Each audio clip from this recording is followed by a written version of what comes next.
Good afternoon. I'm speaking to you live just outside. I like to think balding is just God's way of saying, now let's see you get laid.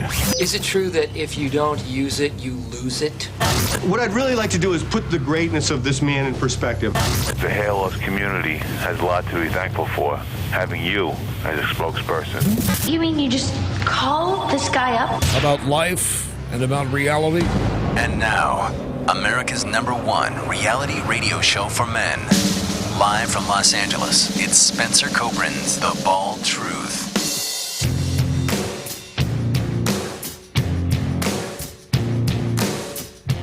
Hey guys, welcome to the show. Thanks so much for hanging out as usual while we deal with our typical technical difficulties. I talk about it every show because, listen, this is reality. This is what I deal with every time I try to go live. Actually, yesterday I did an interview with I would say probably one of the, and I don't know why this is, one of the least discussed hair transplant surgeons in Illinois, and probably, in my view, the best in the whole Chicagoland area. And his name is Dr. Vladimir Panin. You there? Vlad. Yeah.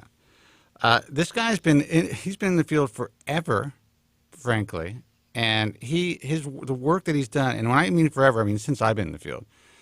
And if I go to our database, which I did yesterday, to check for complaints,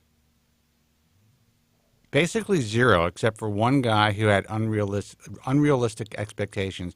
We were talking, he has been part of the IHRS for, I don't know, 12 years or something like that. And I find it really curious that when you go onto the forum world, that no one's talking about him. And I asked him about that, and it's like, well, he doesn't spend or have his people spend time on the message forums. And that's it. He doesn't pay anyone to go out there and support him. Right. You know, so when everyone is like, you know, if you're in Chicago, that so-and-so is the best, he's the best FUE guy, he's the best, so-and-so that they talk about just essentially started doing FUEs. This guy, Dr. Panin, his work is clean. Shows conservative results all the time, realistic results all the time. Sometimes they're a little bit, larger cases. And I'm not here just to try to pimp him out. I was just, I spent a lot of time interviewing him yesterday, and it was pretty powerful. I mean, this guy has a lot of insight that it seems like a lot of the other physicians are either afraid to speak about or just don't know about. That's happening in their own backyards. You know, when I brought up the fact that everyone is focusing on this black market, the so-called black market that exists in the hair transplant field, and we both essentially agreed that this is the black market. The entire field is the black market. The U.S. is the black market. Mm-hmm. There's more of a black market in the U.S. than anywhere in the world, in my view. I don't know if I agree with it, but I can't disagree with it because I don't know. I know that there's a lot going on in Europe, not just Turkey, but there's a lot going on that we aren't aware of or that we're not exposed to. But I can't disagree with that because I am seeing a lot more. I guess it's easy to say that it is simply because there's a lot more. It's visible that's happening. You can go to Facebook, you can go to Instagram and see all of the U.S.-based med spas. Oh, by the way, I don't mean to interrupt you, but you said the intro sounded blown out. It's possible that is it sounding blown out through? No, it was just the music intro.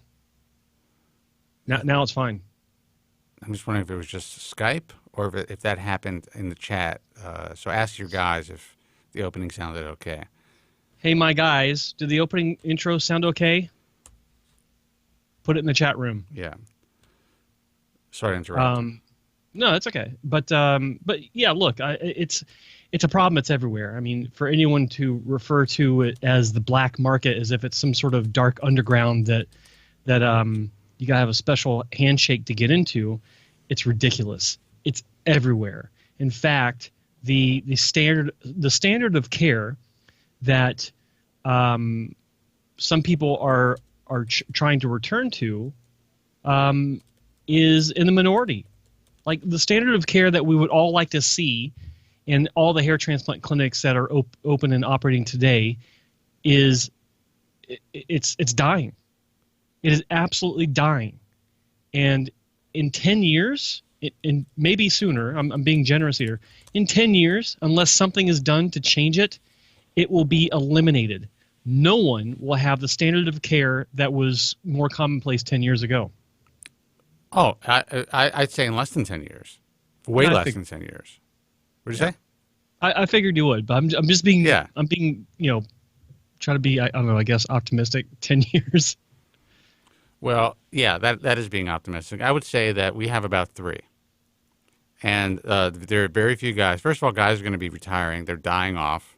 And even the guys that are in the field, that have been in the field for a long period of time, they are adjusting their, their practices. And I spoke about this with Dr. Panine, to somehow try to remain relevant and ahead of the curve of these turnkey guys, when in fact they are diminishing their quality of work, in my view. Mm-hmm. And they are essentially, what is the term? They are essentially leading a race to the bottom. And they're hurting a lot of unsuspecting patients who are going to these physicians based on their reputations from, 5, 6, 7 years ago. And now these guys are incorporating, whether it's devices with technicians or whatever it is, they are just trying to keep up with the guys that don't know shit. It's a very odd dynamic that I don't quite understand, except a lot of these guys are bringing in outside marketing firms because they're fucking panicking because they're losing so much business. And these outside marketing firms are telling them how they need to run their medical practice. They're telling these doctors how to perform surgery and how they shouldn't be performing surgery. They're allowing these guys are allowing device makers, the salesmen for device makers, to say, this is what you need to do in order to remain competitive in this field. We've got some doctors that are selling out wholesale, completely selling their practice, lock, stock, and barrel, and sticking around just to do surgery, alleviating themselves of any sort of stress of having to deal with the coming or with the existing tidal wave of problems. They're just selling their clinic to larger corporations. Oh, well, yeah. I mean, those who are able to do that, they are. It's funny, You speak to cashing out. You speak to some people, and they're like, "Oh, we were acquired." Difference between selling your practice and being acquired. To my knowledge, there is no difference. If there's an option to be acquired, that means you have to sign a sales certificate. You sign a piece of paper. You're signing a piece of paper. They give you a shitload of money. You have zero control over your own business. Right. That's called a sale. You are essentially, yes, selling your practice to a larger company who then controls the situation. And, so we're talking about commoditized medicine to begin with. Once these guys, and listen, I'm a businessman. I understand that. If you have worked hard your entire life, you have the opportunity to sell your practice, fine. It's fine. I get it. But you have to understand, consumers have to understand that once a practice is sold, that quality that was in that practice at one point might not stay the same. Now, it really depends. It depends on who's acquiring the practice. It depends on whether or not they allow to have the same physicians and same staff to actually be performing surgery. But in the end, there comes a point where there is a bottom line. There will be fat trimmed out of that practice. Is it going to be, well, we really don't need to spend this money on this certain type of holding solution, or maybe we need 2 or 3 less staff members to provide the same surgery. Yeah. Or maybe we need to try to get another surgery in the chair every day in order to meet our bottom line. That's a possibility. look, it's time for all of you guys to understand that if you are considering a hair transplant, honestly, and it doesn't matter who you're going to, you got to do extra due diligence now. The IHRS was created for a reason, and we were able to really separate the good doctors from the not-so-great doctors and the really shitty doctors for a long time. Now we have to evolve because there are so many shitty doctors and so much misinformation and disinformation and confusion in this marketplace that we are really going to have to spell things out to you. And the physicians who we work with are going to have to come on board and spell things out to you as well. No more bullshit cloak and dagger, it's just a simple outpatient procedure. That's bullshit. It's not simple. And the guys that turned this into a simple outpatient procedure, the old guard who's still trying to run things, they opened the floodgates for all of the carnage that is occurring right now. As I sit in my studio and Joe sits in his, people's lives are being destroyed. This is not hyperbole. This is reality. Destroyed because they saw some Instagram ad or they went to some celebrity hair transplant doctor who's not even performing the surgery on them. Yep. It's a fucking mess. 888-659-3727. You guys know who we are, so I'm not gonna get into that. Let's see who this is. Oh, Joe. Yeah, what's up? Sorry, I just want to address something that someone in the room said. Sorry, caller. We'll get to you in just a moment. The Beast says, I don't want to get a transplant from America because these fat bastards can't stand for so long and perform surgery. I was going to address that, but then he goes on to say, I went to Dr. Akar, who works at Cosmetica in Turkey, and I got 2 surgeries in 2 days, 8,000 grafts. My hair came back so good. So you just said that you don't want to go to a clinic where a fat bastard American can't stand long enough, but you went to a clinic where a doctor didn't do your fucking hair transplant. Tell me you don't see the contradiction there. A technician did your hair transplant. Well, and also, we don't even know if this is a real person. Well, it doesn't matter. I mean, Yeah. the argument is there. I don't want to go to America because which is irrelevant anyway. It doesn't matter where you go. But he goes to it's that kind of, what's the word I'm looking for? Not contradiction. I don't know. Ignorance? Ignorance. There's another word I'm looking for. But yeah, it's just it's factually wrong. You can't make the equation that you don't want to go someplace because a doctor doesn't have the stamina to do it and then go to a clinic where a doctor doesn't do it to begin with. There's no argument there. It doesn't make any sense. Well, I mean, I will say that. I mean, there's a lot of fat bastards here in the U.S. I mean, Well, but that's beside the point. That's a given. But Yeah. I mean, But I just it's comments like that just it's a very uninformed and unintelligent comment. Well, isn't that what the internet is all about? Well, of course. I know it's frustrating, and I get frustrated too. But you got to have a little fun with it. The guy wants to say that, and I appreciate you pointing that out, obviously. But I mean, look. As soon as you go out there online, you're gonna, and we've dealt with this for a long time. You're going to read and see the craziest shit. We've been in this game for an extremely long time. This particular guy may be real, and he may have had a outstanding result that in 4 years won't hold up because they used 8,000 grafts, or it could last in 10 years, or the angles could be all over the place. We don't know. No, of course I not. hope the guy is happy. That's the bottom line. But yes, I mean, I understand why you pointed that out. I mean, the fat bastard thing, it is a little funny to me. Got to have a sense of humor about things. Anyway, 888-659-3727. Let's see who this is. Hey, you're on the air. Who's this and where are you calling from? Hello? Hello. Hey. It's, how are you guys? My first time calling on a Friday. Hey, well, welcome. Who's this?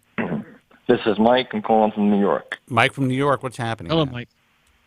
Not all too much, like what you guys do. First time calling in a long time. I just wanted to go over a couple of things, but first I just wanted to get out of the way. But just a comment for Joe. A couple of weeks ago, on your YouTube channel, there was a video, and me and you got into a little bit of a, I don't really know what it was, like a back and forth about one of your videos on Propecia, and I guess I just wanted to apologize if I gave you the wrong idea. I don't know if you remember what I was talking about. You mind if I eat my lunch while you guys talk? Go ahead. All right. Make sure you open the wrapper closer to the microphone, though. I can't hear it well enough. It's an Uncrustable. So, Mike, I'm. Forgive me. I actually don't remember the exchange. I'm the kind of person where I'll have some sort of exchange online, and before I click enter, I've already forgotten about it because I got so much going on. I do apologize. I know, I'm sure you do so many every day, all the time. But just your video, I guess there were a few parts that may have rubbed me the wrong way, and I didn't, get mad. I just pointed out a few things, how I might have disagreed with a few comments, and I guess it just appeared in your video on Propecia that it didn't seem like with the whole side effect situation that you kind of it appeared that you might have taken it lightly, and you made okay. I think I remember this now. Yeah, no, I appreciate that. Look, I know that there are some people that have they have their own personal experiences with Propecia that were not good, where it's caused a lot of problems for some people, and I don't ever want to discount that, but I've taken the position, and forgive me, I don't know if I covered this in our back and forth, but I've taken the position just based on my own observation over I don't even remember how many years now, that a lot of people are having issues simply because they've scared themselves into having issues. Because sure. I understand. Like, if I were just now getting into the hair loss game, God help me, if I were just getting into the hair loss game now, and I was just now reading about my options for preventing hair loss, you couldn't pay me to take finasteride. You could not pay me. You couldn't, no, because there's so many people. There's so many, and this is what I'm addressing in that video, right? There's so many people talking about the side effects. I mean, there are side effects. I would still take it. No, I wouldn't. I would. I have to tell you that when it came to my hair, I was so fucked up over it. I would be fearless. I'd be like, all right, it's just fuck it. Yeah, but see, in my case, I read the side effects of minoxidil 6 weeks after I started taking it back in around '93, give or take, and I stopped taking it just because I was afraid of the side effects. Yeah.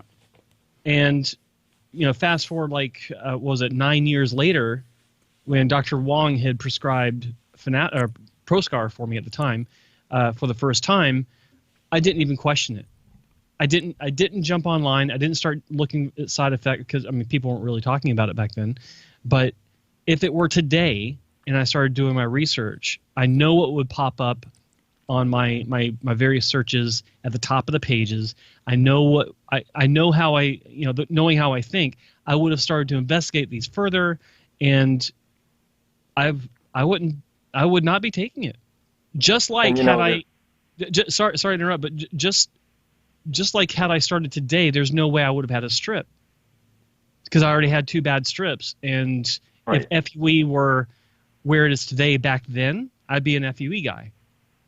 And so, yeah, so bottom line is, and to get to the point, I get it. I understand. And I don't want to discount anyone else's experience, but that video was to talk about how there is, I feel, an unnecessary amount of attention on some of these negative side effects simply because a lot of people repeat what they hear without having experienced it themselves, if that makes sense. And it absolutely does, because it's, even though there is a pretty significant scenario with the side effects, a lot of people that gets out there, and basically what you're saying is that gets magnified even worse, to where maybe 5% of the internet was originally talking about it, and then it just ballooned to 45%, something like that is what you kind of bring out. Let me ask you a question. How old are you, by the way? I'm 34. Okay, well, I'll give you a little history. Up until exactly 2005, I've been doing this. I got on the radio in 1998. My book was first book was published in '98. Up until 2005, and even in the chat rooms, the alt, message forums like alt.baldspot, everywhere where they talked about this, all the underground shit, there was nothing about any long-term adverse side effects. Now, they talked about side effects. They talked about lowered amount of ejaculants. Some guys talked about having lowered libido and then getting off the drug and being fine.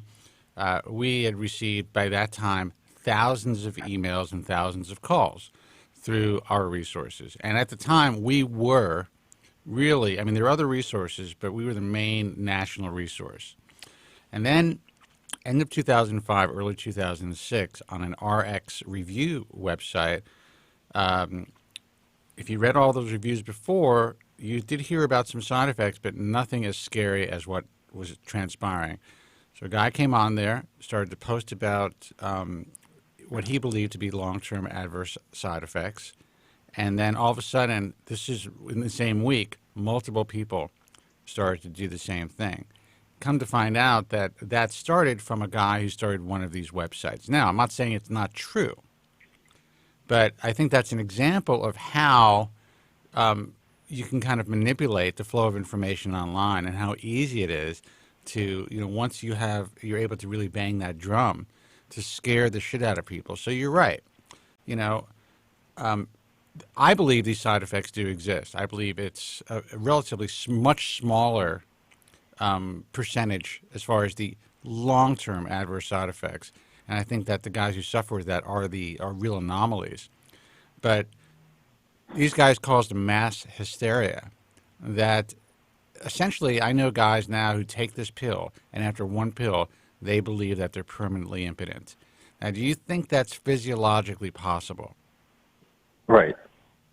I mean, I actually don't think that is physiologically possible. I fully believe there's a huge area of men out there that were on this site or whatever, on the Procure Help, that think, some may be imagining it's worse than it actually is and all that. That's possible.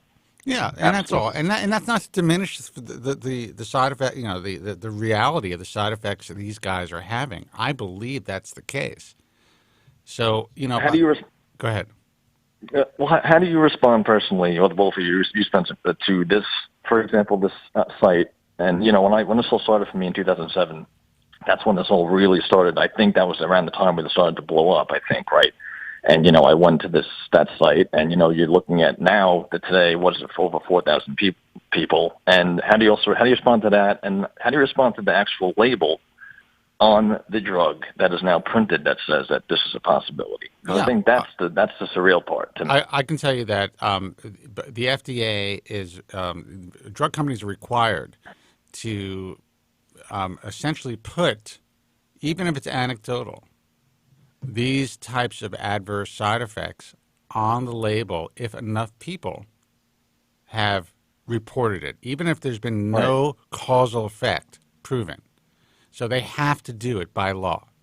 So if enough people got together, which they did, to report these side effects en masse, and they were actually kind of guided in that direction to make this happen, that is how that transpired. Now, I'm not saying it's not a good idea to have that on the drug labeling, but that's how that happened.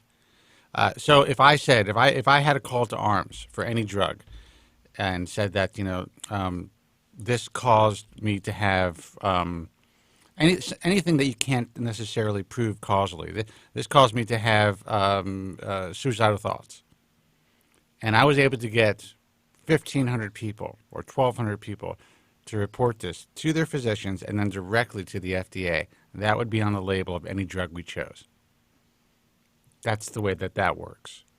As far as the 4,000 people who are suffering from this, I believe there's probably I believe there's probably a significant percentage who really are, but I also believe there is a equally significant percentage who may be suffering from some psychological effects or placebo effects, or if they are suffering from adverse side effects, the psychological effects kind of exacerbated their effects that may have just reversed themselves if they just stopped taking the drug. So in other words, I believe if this information wasn't out there, I'm not saying that it shouldn't be, but if it wasn't out there en masse the way that it is, a lot of guys who did suffer from adverse side effects while on the drug might have reverse those side effects like they did prior to 2005 just by stopping the drug. And also, I believe that there are certain physicians who I believe kind of saw this as a cottage industry and jumped on it and gave it more credence. Not saying that it deserved, but then I think it would have gotten on such a large scale. And then, of course, once something like that happens, and once the FDA changes the label, then the attorneys get involved, and they see money.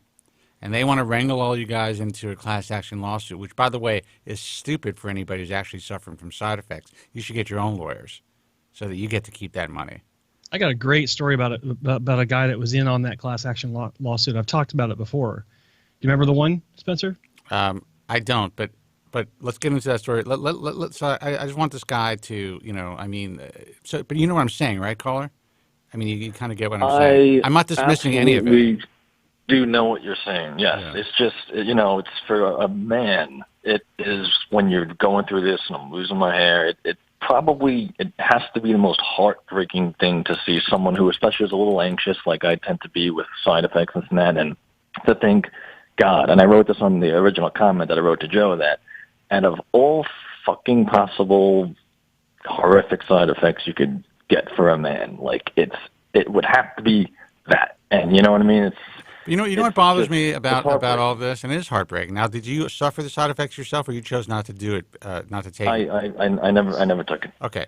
Well, here's the reality: a much larger percentage of women who take birth control pills will suffer with adverse side effects, sexual side effects. I mean, it's significant, and they'll also suffer with exacerbated or hastened androgenetic alopecia, different types of cancers, stroke, death, all kinds of, and this is being prescribed to young girls like candy. So if you really put things in perspective, you would realize that, this particular drug, if you look at the physician's desk reference, clinically at least, during the trials, it is the safest, or has the smallest amount of side effects listed out of any drug on the market. So I think that's pretty telling. But you're right. Just the emotional aspects, the fear of this happening to you, the fact that it can happen to you, it's fucking frightening. But you have a 25% of the same thing happening to you if you take high doses of cimetidine, which is Tagament, over-the-counter stomach medication. 25% chance of sexual side effects, impotence. I talk about this in that video at the beginning. I'm reading down the list of side effects from standard pain reliever. It was Excedrin, extra strength Excedrin, I think, and like there are diseases that it can trigger. Like, what the hell? And I will jump into that class action lawsuit story because it actually relates to this. It's a short one where I was excuse me, I had a phone call from a patient when I was working in the clinic, and he was asking for a copy of his record, his medical record. And I was like, yeah, sure. What's it for? What do you want it for? Just out of curiosity. And he said, well, I'm part of a class action lawsuit regarding Propecia, and the attorneys wanted me to get my my medical records. I'm like, oh wow, great. And boy, was my interest piqued. So I asked him what his side effects were, and he said ED, erectile dysfunction. And long story short, he was talking about how he used to have to take the other blue pill to compensate for the first blue pill. He had to take Viagra to compensate for his side effects from Propecia. And as we're continuing our discussion, he goes, and it's awesome. I don't need Viagra anymore. It was like a record scratched. What? And he goes, yeah, well, I don't need Viagra anymore. Well, why do you need? I'm like, wait a minute, what do you mean you don't need Viagra anymore? I thought you just told me. And he was talking about having permanent erectile dysfunction. So you have a permanent erectile dysfunction, but you no longer need to take Viagra. And as I was saying this out loud to him, and he was discussing it with me out loud. It's as if a bell went off. He's like, what the hell was I thinking? He realized that he didn't, on the phone, he realized he didn't have permanent erectile dysfunction. It never occurred to him. It didn't register with him. But he'd been hammered so much about his own temporary issue that he was believing it was permanent, even though he no longer needed help. I think the unfortunate thing when it comes to ambulance chasers, and again, I am not pointing out any particular law firm, and I'm just talking about ambulance chasers. It's just all of them in general, whether it's concerning this or other drugs or meshes or whatever. You know, the fact that there is a lawsuit out there, and the fact that you see commercials for lawsuits, that increases human fear, people's fears even more, because they think, most Americans at least, believe that if there's a lawsuit filed, that there has to be a true reason or true damages that have occurred. And the reality is, anybody can file a lawsuit about anything. And if these guys think that there's money to be had and they can get enough people to get that third and take this on a contingency, they're going to spend their time and their resources going after these guys. And they don't give a fuck about you. All they care about is making that 30% or 35%. And if they're working with a group of people, over 1,000, whatever it is, and say they get, whatever, say they get $10 million, that's $3 million in their pockets. That's the way the world works. So, I am not dismissing the fact that this happens. My advice to anyone who really believes this is happening to them is to find your own attorney to take the case. If they believe that they have a real case, they will take it on contingency as well, and you will get 2/3 of a much, especially if you could prove damages, of a much bigger judgment. If you go in one of these class action lawsuits, you're lucky if you get a few hundred to a few $1,000s if these guys recover anything. Right. So that's, that's my advice to anyone who's really suffering and wants to sue anybody. That's how you do it. Don't go with these ambulance chasers. Find your own. If there's a call to arms or a call to action for a lawsuit, that's when you walk the other way. And if you've been affected, you find your own attorney. Yep. If I could just get into the one other reason I called. The bottom line is after 12 years of going through this now, and I'm at a point where it's now like a sinking ship, and the topic is just not doing the job so much anymore. I finally went ahead, and I'm really excited, but at the same time I'm not, and I'll explain why in a second. I made an appointment with Dr. Bernstein. I'm in New York. Okay. Mm-hmm. And I have a very good idea of what I'd like to do and all of that, but at the same time, obviously, I'm not on Propecia, and I'm afraid that would be a problem, and which it should be, because if I get this, whatever it could be, and the good news about me is, and I'll explain to you both, is that I don't care about the crown. I don't care about that. I've used Topic, and I'm happy with that. Nobody sees that. I'd just like to have my hairline redone and the forelock and whatnot and reframe my face. But, do you think that's, do you think he would, this doctor, if you know him well, like that's going to be a problem that I'm not on Propecia and all that kind of talk? I think that, FYI, I'm on Rogaine now in the crown. I use Rogaine. Don't think it does much, and I've actually been using this ridiculous Iris-Stor laser helmet for the last month. I just started, hoping that can help somewhat. Yeah, I mean, I'll answer your question. This is how I feel about it. It's unfortunate, and this is why I think it's so. I mean, you young guys now aren't even giving yourselves a fighting chance because of all the fear-mongering that's out there. So this is what Dr. Bernstein or his associate will probably tell you.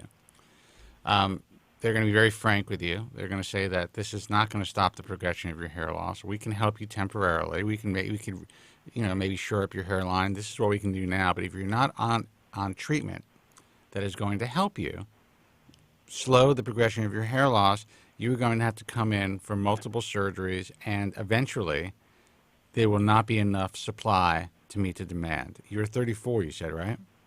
Correct. So you're young.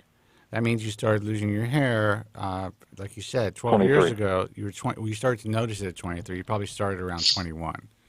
If you just noticed it at 23, things started. That's a good point. I never really thought of that. Yeah. Yeah. So, and it may have been even younger. So you are and this is the name of my band, by the way. You're a young Norwood, and yeah,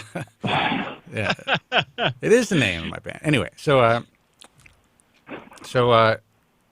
and I don't mean to make light of that. It was just Joe laughed, and it's a funny name. But anyway, you are a guy that I believe will be disappointed with your consultation, especially because you're going to a very frank, a very candid person to have a consultation with. Now, he does have a new associate who is maybe a little bit more, I don't know, easier to, I don't want to say easier to The girl talk to. you're talking about. Yeah, I don't want to say easier to talk to, but maybe you'll have a different kind of interchange or interaction with her. But she's being trained by, and she's been trained by Dr. Bernstein, and you will get the truth. And the truth is, if you're not on medication that's currently working for you, if you've not been able to stabilize your hair loss, you're not a great candidate for a hair transplant, especially for the long term. Well, what if, I'm looking at this also, what if I just say this surgery, a ballpark, $10,000. I'm looking at it like $10,000 to buy me 15 years. Like that would make me happy. You could be spending $10,000. It's going to be more than that, but you could be spending $10,000 to give yourself 15 years of misery. Why do you say that? You could have a bad outcome. You can have shock loss because your hair is already weak. You could have a net loss after spending all that money, even if the hairs grow perfectly well. Even if everything goes well in the transplant, your physiology could fuck you over. These are realities. Not to mention, We are. not to mention, saying that everything works out the way that you want, and you do get that 15 years of happiness. What happens in 15 years? Are you going to have another surgery? I guess that's something I would have to decide when the time comes. But all I know is that right now I'm not. Will you have the donor to supply that area with enough hair? And if you only have $10,000 to spend right now, and you don't have any more in reserve for, say, a year from now or 8 months from now in case you need repair work, you're not a candidate for surgery. Well, you're making it sound like, I shouldn't say that, but, repair work, and maybe it doesn't come out as well. I mean, this is this particular doctor, this is someone that I would assume, endorse very well. This is probably one of the most well-known. He is. I wrote an entire book basically talking about him. He is a guy that I revered for many, many years. He is one of the best of the best. This guy knows his shit like nobody else. But there's not a patient, there's not a doctor who I work with or who I have accepted into the IHRS or I have written about that doesn't have at least one patient who believes that the doctor fucked him up. So what I'm saying is I don't think you're prepared. Say that again, Joe? I would venture it's higher than that. Yeah, but I'm just trying to prepare you for the worst case scenario. This is cosmetic surgery. You can go to the best doctor in the world who has the best staff, the most time on tissue, and you can be unhappy. It could be to different levels. You could be moderately unhappy, or you can be devastated. And what is the response going to be? Well, you know what? When you sit down and you sign the paperwork, you're going to see a list of possible complications that you're going to be signing off on. That includes the graft's not growing. That includes, forget about, the basic stuff that could happen during any surgery, including chance of infection, shit like that. But essentially that you will not be happy with this surgery. There's no guarantees. That's what you're signing off on.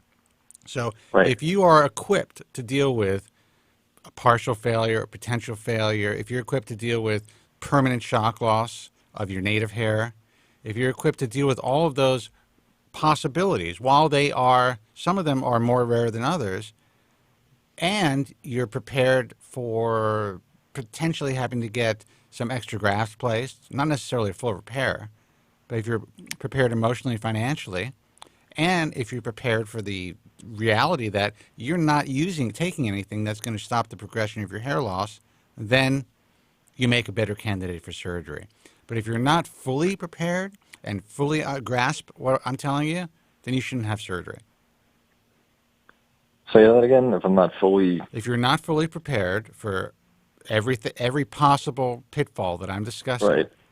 And if you don't grasp it fully and think that, well, this will never happen to me, then you're not a candidate for cosmetic surgery. No, I totally get that. I know that's the message you guys try and say a lot, but I'm just looking at it as that I'm going. At least I know I'm going to a very great, reputable place, and I would feel a lot more confident and comfortable there as opposed to many other places that. Well, yeah, and that's smart. You've done your due diligence. You found a very highly respected surgeon. Let me ask you, so you're going in for a consultation. Are you considering FUE or FUT? It would be FUE because my hair I always have it short for my whole life, and FUE. Basically, and as far as price, you said 10,000. It would be more than that. I mean, is it right or wrong that around 2,000 grafts FUE would be? Isn't 10,000 a ballpark of that? Not for most guys. I'm not sure what Bob is charging right now for his FUE, but I know that he's utilizing the artist robot.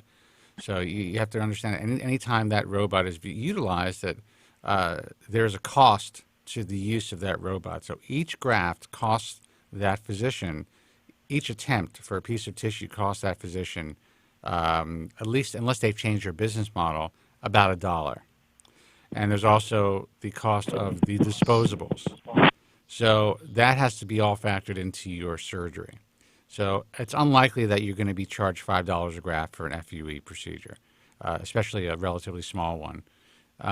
It's probably going to be more about $7 to $8 a graft. But I could be wrong. You can come back and say, well, he's willing to do it for $5. Right. Well, I'm definitely going to give a call when after all that's said and done. But I guess for the most part, your conclusion is it's not, and I'm not surprised you're saying this, but it'd be something I'm totally thrilled with, obviously. Well, listen, I think that in the end, you'd be a lot happier. You should be a lot happier knowing this information. I mean, if God forbid something happens, at least you're prepared for it. Right. And that's what the show's all about. Every doctor that's part of the IHRS knows that. Look, I'm going to tell them the truth about surgery. Listen. I have been talking about Dr. Bernstein since 1998. When I was on the radio for many years, there are very few people that I actually allowed to advertise on the broadcast. I actually had to basically throw away an opportunity to be what's called, on-air talent for radio stations, for CBS across the country, because they were selling my show to the essentially, the large chain clinics and the clubs and all that stuff, because that's what they do. They're in the business of selling advertising. So I had to make a decision. Do I want to stay on the air? How do I stay on the air? So I decided to broker time on the weekends and then resell the time to those who I felt were doing good work. And at the time, Bob Bernstein was one of and NHI, our biggest hair transplant sponsors, besides, other pharmaceutical companies and other companies out there. So I have a lot of faith in Bob Bernstein. He has taught me, if it wasn't for Bob Bernstein, I would not be speaking about hair transplants today. I was going to write a derogatory chapter in The Bald Truth originally. I met him, saw his work, learned about follicular unit transplantation at the time, which was state-of-the-art, and it was a whole new world for me, because I spent over a few years, but the year that I was researching my book, going to all the famous clinics out there. And at the time, Bob was living in the store, living on top of his store in New Jersey, so to speak. He had a relatively small office, even though he was part of NHI, and I saw the work in that office, and I was blown away. So he is the reason why I wrote the chapter that I did in The Bald Truth. So if you are concerned about me having faith in him, I have more faith in him than you can imagine. But he's also going to tell you the reality, all the possibilities, all the complications. He's going to be honest with you because that's the kind of guy he is. The complications aside, your point is about not being on finasteride is going to propose a relatively big problem. I think it can be. It depends. How fast do you think that you're losing your hair right now? Sometimes I really don't know. Sometimes I think it's more stable than I think, but I mean, it's been progressive. That's the bottom line. I mean, in the early 2000s, it stabilized, and it was in the back of my head, and it was amazing. And then some point around 2014, it's for the last few years, it seems like it's progressive to the point where the last 6 months, it's been bad to where every morning it's just an ordeal to prepare myself for work and all that kind of shit. And you're considering having surgery because it's gotten worse. Right. I know that like I said, it's the end of the road now. It's bad. And, like I said, but the good news about me, if there's any good news, it's that I don't need this whole big thing and looking at huge. Look, you may have incredible donor, okay, and you may be able to retain that for a long period of time. And by framing your face and working on the mid-interior scalp, 2-3 surgeries may be all you need, even if you continue to progress, especially if you maintain a really good donor. So you may be one of these guys who don't have to take medication and who can get a great outcome, but it's not going to take one surgery. I can tell you that right now. Well, let me just ask you one last question. As far as something like 2,000 grafts go, I mean, that's something where if a doctor were to focus on the very frontal area and the forelock and just the temple, just to frame the face, because that's my only thing I really care about. Is that something that do you think could be pulled off with somebody with a decent donor area with a relatively okay density, that the appearance could be there? If you have the right density, if you have the right skin to hair characteristics, and contrast and color, so the less contrast, the better. If your hair is not too straight, if it's good diameter hair shaft, yeah, I mean, you can do a lot with 2,000 grafts with the right patient. But if you're not the perfect storm, you're going to need more work. So, right. But one thing about Dr. Bernstein is he'll tell you right away, you have lower than average density or a lower than average quality donor. This is what we can do. This is what we can't do. I mean, you're going to a straight shooter. You may walk away from that consultation more bummed than when you hang up this phone. Or, but at least you're going to get the truth. So, and you're a guy that I could sense. I mean, you really need to. I think I'm glad that you picked Bob for your first consultation. Yeah, me too. So it's something that just bothers me. It's consumed my life, and I just want it to be over, at least for I understand as long as I could possibly get it. Like even if I got 10 years instead of 15. I mean, believe me, I wish I could feed you some happy horse shit like anybody else you would talk to about hair loss in this industry. I wish I could. I wish I could say, with new modern techniques, we can solve your problems. Hair loss is an option. It's always optional. All that all that happy horse shit. But that's not what I did. I know. Hey, believe me, Mike, let me just say, if you want to hear some happy horse shit, you just come talk to me, okay, buddy? But you I think that. I think that's not going to happen. But look, I just want to reiterate what Spencer's been saying to you. I've been sitting here listening, and everything he told you is spot on. And,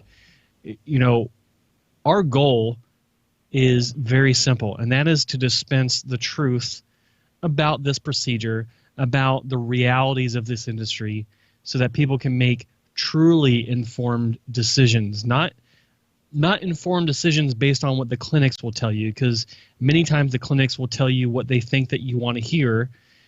Sometimes they think that they're doing it, they feel like they're being objective, but they're not, or at least they're not being as objective as they could be. So we're being completely objective. I've had many surgeries, and if I had the chance to go back and change it, I wouldn't, because I really am blessed with how things turned out. My life has turned out great. My hair has been completely turned around. Some people think I have a gigantic forehead. That's fine. I don't care. Look what's going on over here. A woman actually mentioned my flip. in the. What's that? I was at a local place, and this woman actually mentioned the fact that my hair flips like that, and she goes, "You do that deliberately, right?" She said, she was like you like. I'm like, what is it? Deliberately? Yeah, I do it deliberately. I'm trying to hide my fucking baldness. Yeah. You know? Yeah. Jesus. But look, you know, you're talking about going to a doctor that I know as well is an ethical guy, and he is going to tell it to you straight. He isn't going to. I'll tell you.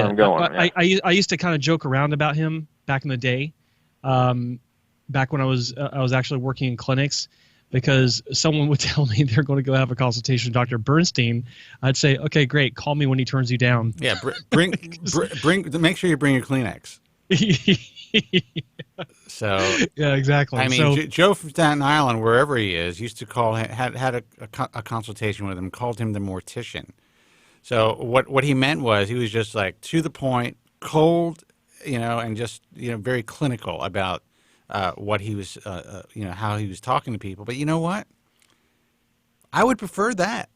Yeah, that's what I want when I see a doctor. I don't need all the good vibes and the lovey-dovey bullshit. Yeah, me too. So I actually prefer that. I like to refer to him as a doctor's doctor. He's being a doctor. Where one of the things that used to bug me when I would read forums back when I actually cared about forums was, they go have a consultation with a doctor, and I really liked him. He seemed like a really good guy. Who gives a shit? He could be the biggest asshole in the world. I just want to know if he's going to be doing a great surgery for me, and what kind of support I can expect after the fact. And remember, all these motherfuckers are your friends until you sign on that dotted line, and that goes. No. They're your friends until you call back with a problem. With a problem, yes. Actually, well said. And that includes the consultants as well. So, listen, man, we're going to take some more calls. I hear your angst. I understand it, and I really wish I could say you're going to get through this with no problems, and you're going to have the head of hair of your dreams, or that you want to be satisfied. That's a possibility. I am not a physician, neither is Joe. We're just giving you everything you need to work with. And I know that Dr. Bernstein will do right by you. And he may say, you know what, I think you're a good candidate, and I do think that you have realistic expectations, so let's make this happen. He doesn't need the money. So you're going to a good guy. Right. All right. I'll report back. I'll definitely report back. And, I appreciate everything you guys did today, all the information. Even though, I'm well aware. I know what to possibly expect. I know it all. Well, and I want to say I appreciate your addressing some comments you made in the past on my YouTube channel. And I want to tell you that I didn't take it personally. I never take any discussions personally online, even if I know who the person is, because people want to make their points, and I get it. I'm probably one of the most difficult to offend people that you'll find on the internet in this space. So, I really appreciate your comments and your support and your apology. Please do keep us updated. I'd like to know more about your case. We'll do. A couple of weeks. Give a call back. I hope that's it. Thank you. All right, man. Good luck. Thanks. Take care, buddy. All right. Take care. All right, bye-bye. Phone number is 888-659-3727. I mean, we take a lot of time with callers, but I think in this particular case it was necessary. Yeah. I thought it was nice. I mean, I remember as he was talking, I remember the discussion. He if I remember it correctly, he was saying something about he was asking me to talk about Propecia, and I was like, well, here's a link to a video I already did on it. And then he came back and he said something about how he expected more, or he expected better. Oh yeah, and you Skyped me and said, "Can you believe this motherfucker? Can you believe this motherfucker?" No, I remember that started coming back after I heard him talk, and it's like, okay, yeah, I remember that now. But it's like whatever. It's like people come into our space most of the time already with preconceived notions about Propecia, surgery, FUT, FUE, and we got to deal with that, and it's fine. So again, if you're still listening, I do appreciate your comments, but look, all I can say is most of the guys out there who get their information from the internet, and you're getting your information, we're on the internet. So, but in general, and it's sad, it shouldn't be this way. Most of what you're reading or hearing is either half truths or complete misinformation. It's been difficult for me to find any resources that actually told the entire story, except for Joe's, of course. Thank you. And that's just the truth. That's the reality. The entire story needs to be told. I can go out there and make more money than I have over the years just by tweaking a couple of things that I do. Just by saying, yeah, this is great. Yeah. I mean, just by omitting some of the information. Mm-hmm. Yeah, exactly. Just conveniently leaving out some of the facts. When it's time, I will sell 1 million laser caps. It's going to happen. I just haven't decided to do it yet. Mark my words. Yeah. I will. Sell laser caps. And I don't believe any of these companies will be able to compete with me. I know that sounds obnoxious, especially those who have been in the game for a long period of time. Rule number 1. Don't put the name of your laser cap on the fucking laser cap. That's a good rule. It's like, hey, I got an idea. We can come up with a cap that people can wear, and we'll sell it to them as allowing them to be inconspicuous. No one will know. Yeah. And then some other dipshit, and let's put our name on it. Yeah. This entire field is so fucked up. What? You know what? But you know what's crazy? A lot of these guys are buying them. I know. People are exactly. They're still buying them.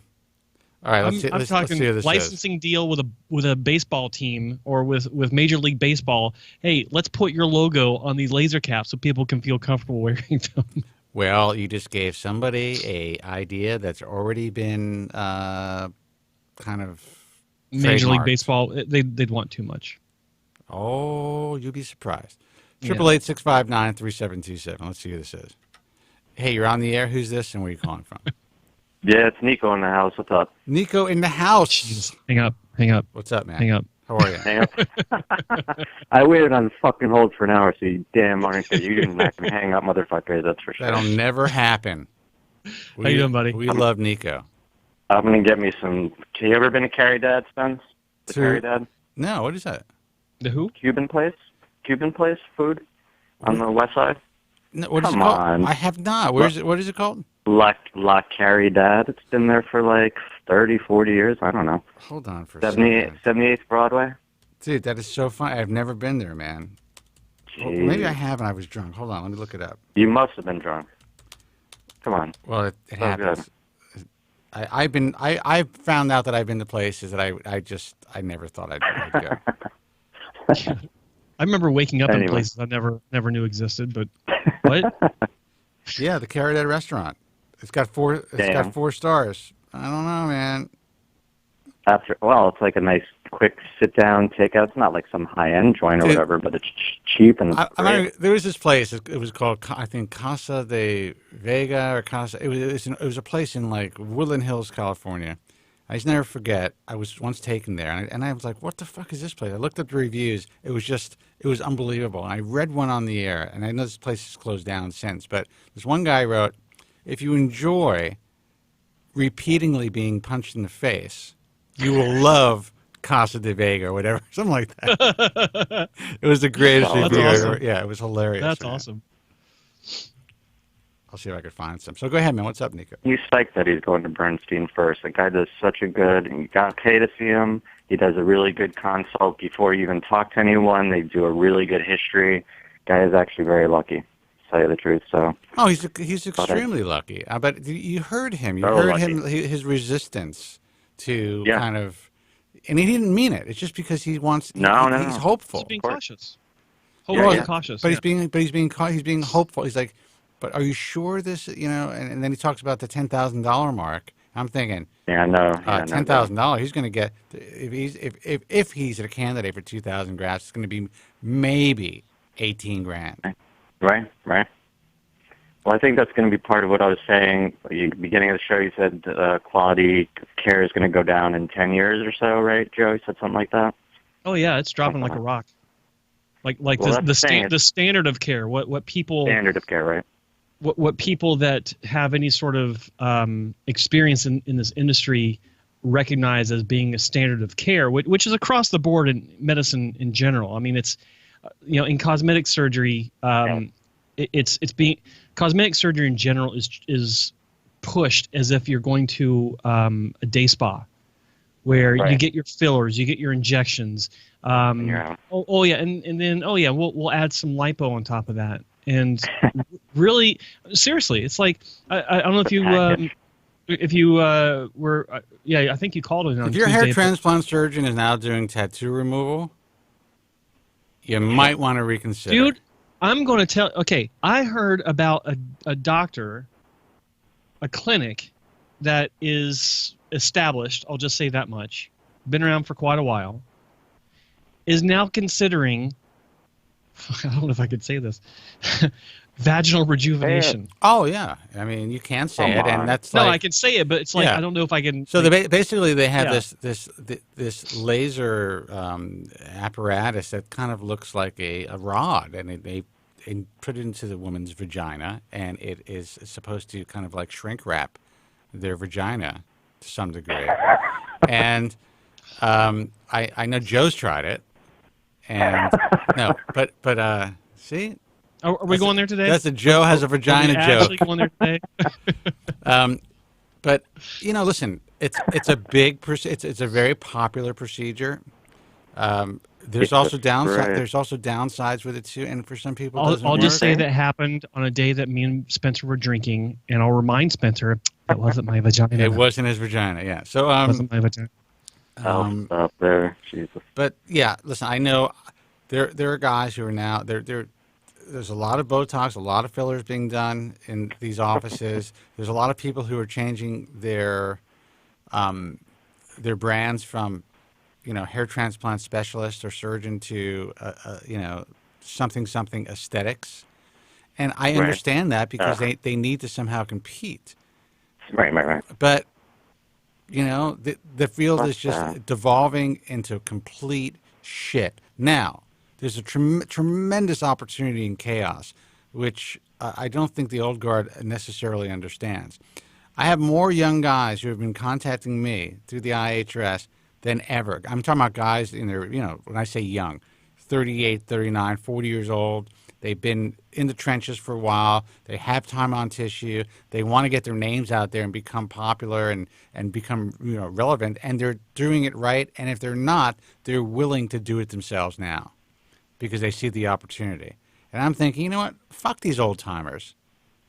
Maybe it's time to kind of just restart this engine and get out there and just say, look, this is what needs to be done. If you guys have been around for so long, you're relying on your fucking names to bring in business, eventually that's not going to happen anymore because the names are going to mean shit. In 5 years, your names aren't going to mean anything. Well, can we make a new rule about something like Bill Maher's new rules or whatever? Sure. If we've talked about in the past how what's a good day to go in for surgery or a good season, et cetera, right? Like going on a Tuesday, not a Monday, going on a Wednesday, Thursday. Yeah. I happen to have gone in on a Friday. How about if you're an IHRS doctor that it doesn't fucking matter what day I go in, that I expect the goddamn quality of care that I paid for and deserve?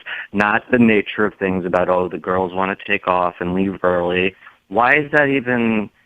it should be like, what?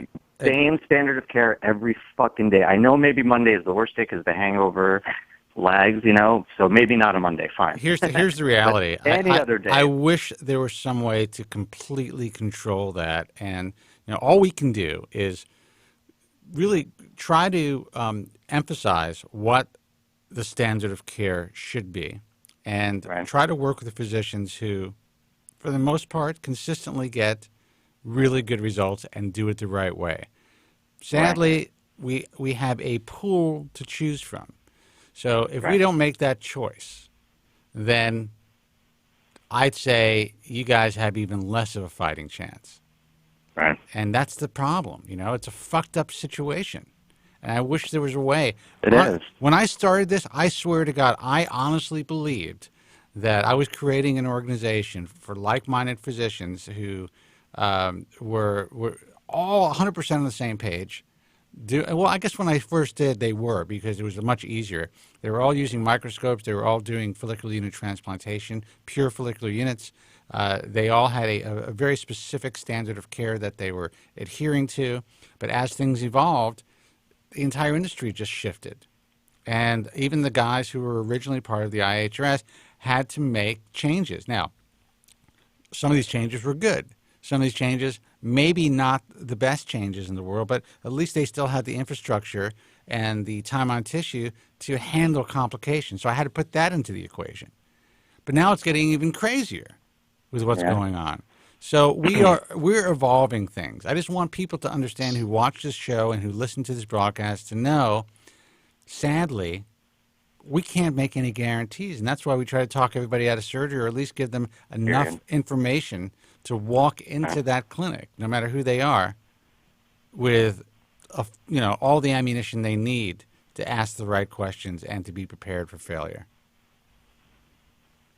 Right on. That's it. Yeah. Right, Joe? Right. Okay. Right. Terrific. Yeah, I'm going to get off in a minute, but I was just going to say, I went to, when I went to my primary last week or whatever, I guess it was, or 2 weeks ago, I had this, I know you were just talking about that rod, that vaginal gift wrapping rod that you were just talking about, but I'll share some discussion too. Shrink wrapping, but gift wrapping is actually a pretty good term for it too. Well, only if you put a bow on it. Yeah. When I went and saw him, I went in because, I have both my brothers, they've had it before, and I've had it a couple of times. You know what a piloneedle cyst is? You ever hear of those? Yeah, you got basically you had a cyst on your right on the butt crack right. there. Yeah, it's a rough one, literal pain in the ass. Yeah, sucks. Yeah, that's but it's a nightmare. Usually I have to get surgery for it. So both my brothers have had the surgery for it. I went in because it's the third time I've had it across like 30 years, right? So he goes and he checks it. Poor guy has to check in. He's like, "Oh yeah, it's gone," and I'm like, "No, I'm still in pain. It tends to be under the surface, Right. And so he was like, "You don't even need antibiotics. You're good." So I was like, "Fine, maybe it is at its end." I overthinking it, but the fact is, I called him back on Monday. I was like, "Listen, I'm telling you, it's still there. I'm in pain. Is there any way you can at least give me an antibiotic to help with the pain and to prevent infection?" Guess what happened? Took the fucking antibiotic, went to the cervix, exploded, hooked me up. Best thing ever. The fact that the motherfucker didn't listen to me the first time and was like so quick to just in and out. And no one wants to check a dude's ass. I get that. But that's his job. Exactly. And he told me it was gone, and I'm like, no, man, it's under. If you look at part of his, on his job, what are they called? Qualifications? His job. Jesus, what's wrong with my mind today? The CV? What? Yeah, it's like ass checker. Yeah. I am an ass checker. If this guy is a general practitioner or an internist, this guy has to check asses. Yeah. That's it. That's part of the job description. I'm sorry, what show is this? Right. The point is, listen to your patient. You know what I mean? It's like, come on. And so I knew an antibiotic was going to do me justice, and it did. It's like, just listen a little. You didn't even have to fucking do any extra feeling. Just listen to me. Telling I'm in pain, had it before, blah, blah, blah. So whatever. Sorry to share a disgusting story, but... No, you left me with a lot to think about. Thanks, Nico. All right, dude, listen, always a pleasure. You bet. I'll come bitch another Thanks. day. And I get the moral of the story. Take care. Oh, good. Right. Good. That's the point. Yeah. Take care. All right, boys. Bye-bye. All right, take care. Phone number 888-659-3727. Nico talking about his ass cysts. But I understand. The whole point was he didn't have to go back and ask again. He was in pain. And, dig a little deeper. I didn't mean it to come out that way. 888-659-3727. Hey, you're on the air. Who's this and where are you calling from? Hey, this is James from Texas. Hey, James, what's happening? James. Hey, not much. I called last week, I believe. I don't know if you remember that. I do. Not a lot of James from Texas. is. Yeah. I think last time it was something to do with the dosage, the half-life of finasteride. I was just kind of curious if you had anything for that. But I have a question. I always usually write.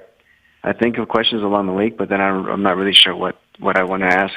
I have a finasteride question and a hair transplant question, but even though I'm not quite at the hair transplant stage or possibility, so I guess I'll just ask the finasteride question.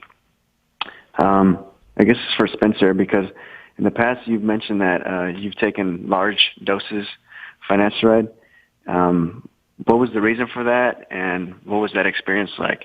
And I asked because of the whole half-life thing I asked about last week, so I'm just kind of curious as to what your thoughts are from your experience. All right, so you're asking me, repeat the question again so I'm clear. I guess you said that you've upped your doses before in the past, and I was just kind of curious as to what the reason for that was and what that experience was like for you. Well, as far as me upping my dosage, I'd never had any problems even playing with my dosages. But, I was doing it, and again, I'm not a physician.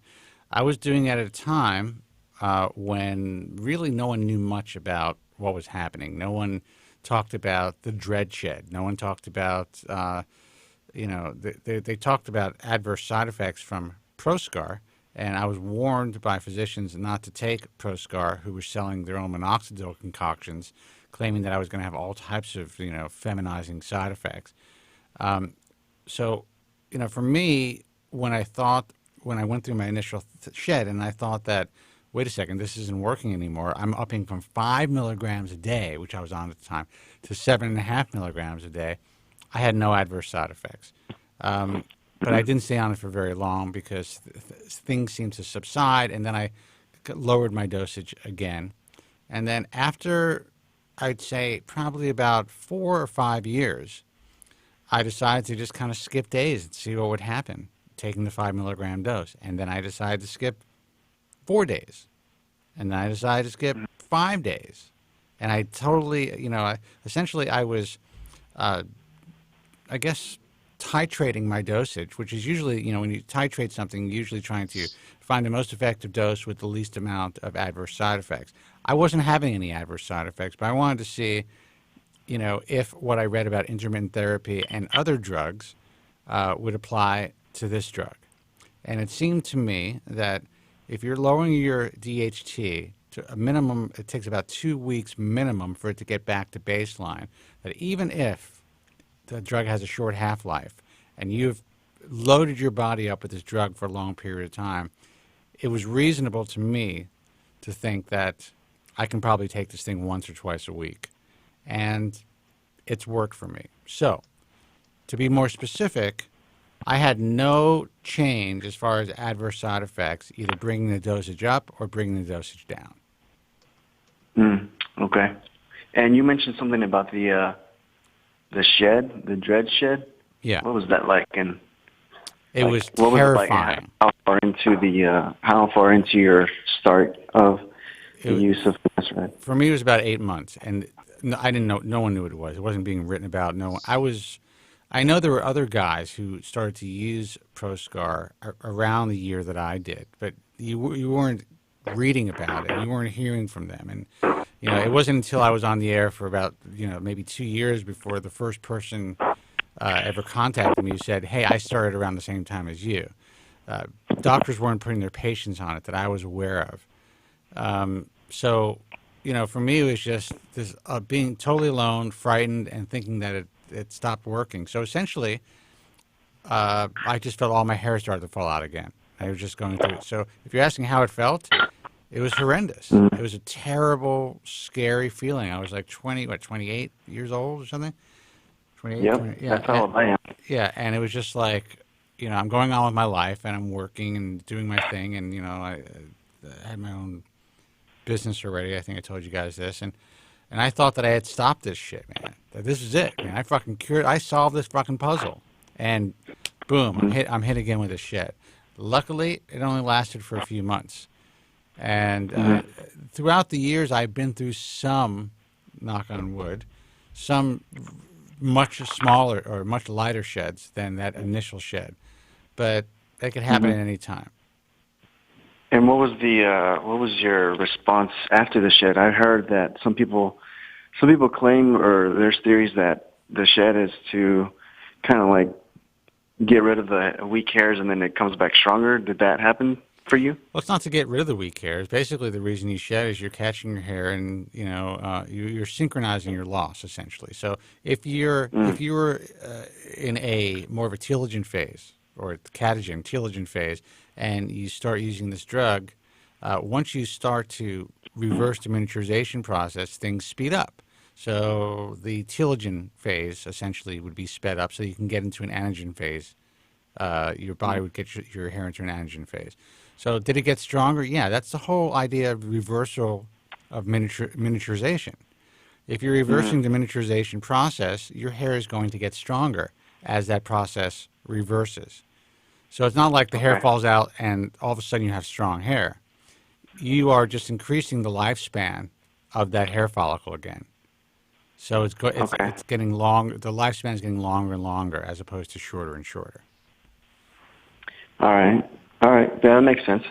So, yeah, pretty much I think I had messed up by starting with minoxidil, and then I had some pretty good results because I was afraid to take finasteride. I'd started for about 4 months, and I experienced a shed with minoxidil for the first 2 months, and then so I switched to topical finasteride, looking to save money, which was a mistake because I think I lost ground, and then I've been taking finasteride for the past 4 months now, 1 milligram a day, and then I want to say in end of January, beginning of February, I started minoxidil, the foam minoxidil, and I stopped the topical because it really wasn't effective for me, as effective as I thought it would be, even though I'd been on topical for a pretty good while, at least over 6 months. And so, all right. So what's your situation right now? I think I may be thinning. I don't really know if it's from the finasteride or the minoxidil. So I guess that's kind of why I was asking about the shed or whatever. So well, I don't know. I guess here's the thing. I am a fan of using one agent drug at a time, especially when you're going through the process of the first 2 years of being on medication. So, when you're switching medications, and if you're using something that has a minoxidil preparation in it with finasteride, I mean, you just don't know what you're going to get.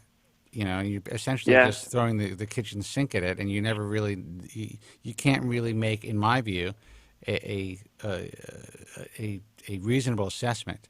I always questioned when the go-to for dermatologists and the go-to for hair transplant surgeons is a dual approach, minoxidil and finasteride. I always questioned that. I never thought that was reasonable. And but most doctors would disagree with me. I'm not a doctor. No, I agree. And watching the videos you and Joe have put out, I know Joe says that a lot, that to start with one, and you say that as well, and I think I made that mistake by starting with minoxidil first, but looking back, I wish that I had started with finasteride first. But even further than that, I wish that I didn't waste so much time being afraid. And it's unfortunate that a lot of people online tend to scare others away, because that's pretty much what happened with me. I haven't experienced any side effects, and a lot of the delay was because of other users' claims of it having adverse side effects for them, and I really lost a lot of time that by now I would have possibly have seen improvement. But I made the mistake by starting with minoxidil and delaying finasteride, and now I'm like 4 months into finasteride, eager to possibly up the dosage, which I know I probably shouldn't, but it's interesting how that works, where I'm so afraid to not want to take it, and now I'm just wanting to take more. It's interesting how that happens. Well, yeah, I mean, because you know, in your mind right now, you're like, wait a second, I'm fine, and maybe if I take more, I'm going to have faster results, or I'm not going to go through this shit. So, look, we're not physicians, and at this point, Joe's not even paying attention to you. But just kidding, Joe. Huh? Yeah, but what I will say is this: 4 months in, stick to what you're doing. You could always play with your dosage, in 6 months or in a year. The likelihood of you doing well on this drug, at least statistically, is almost 90%.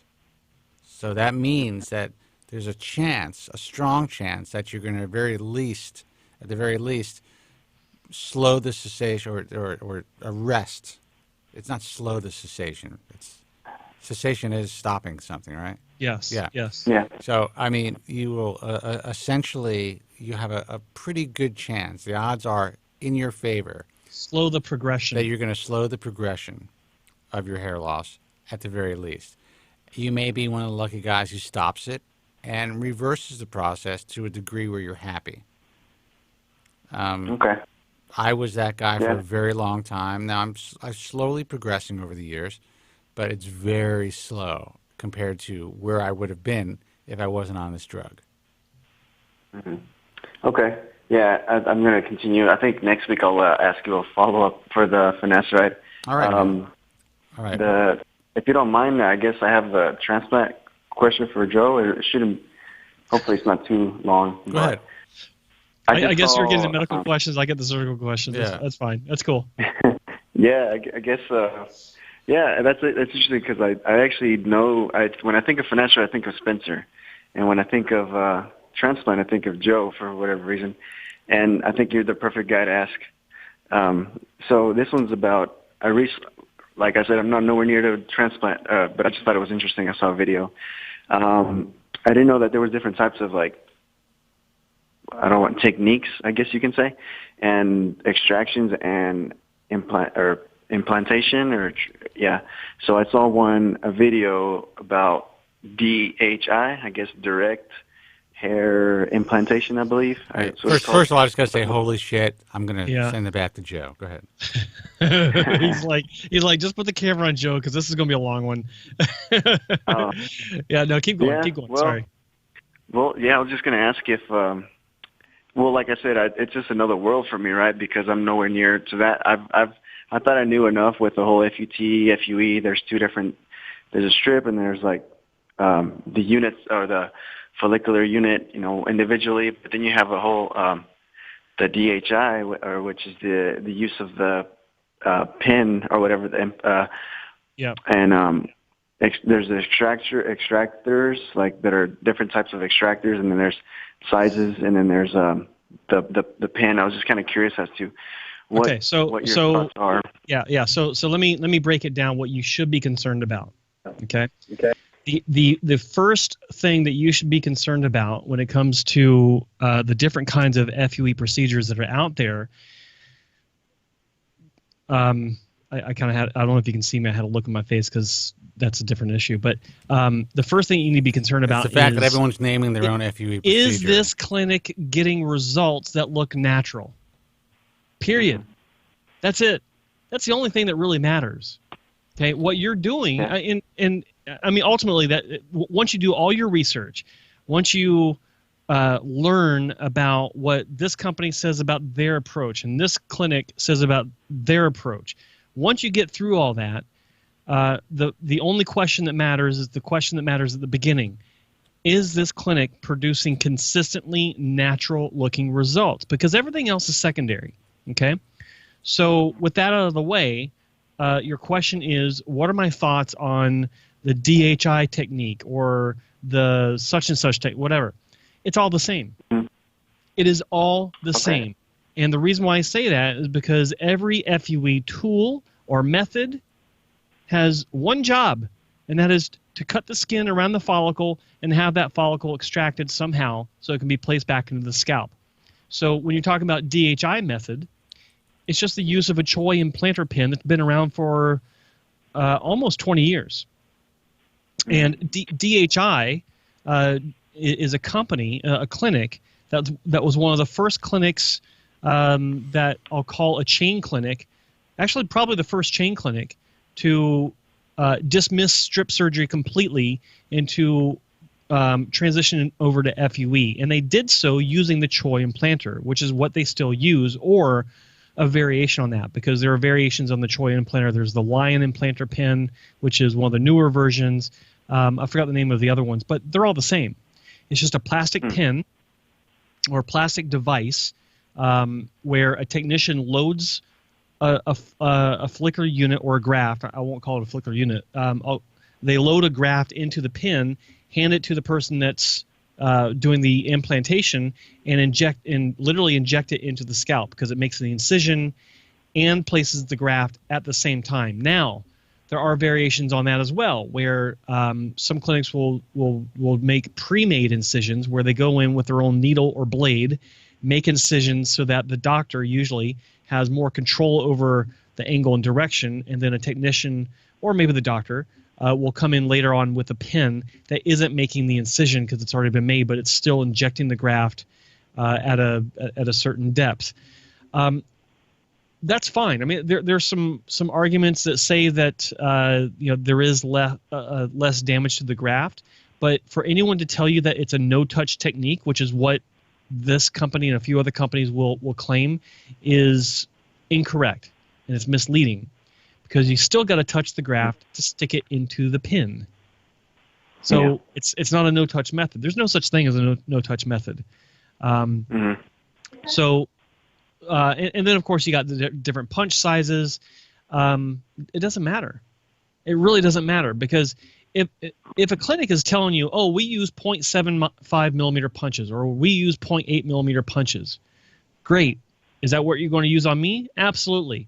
They don't know, because when you get to the clinic, your case might be fine for 0.7 millimeter grafts, punches. And let me might be fine for 0.9 millimeter punches. Let me chime in. This whole no-touch thing has always made me, and the fact it's even trademarked, I think.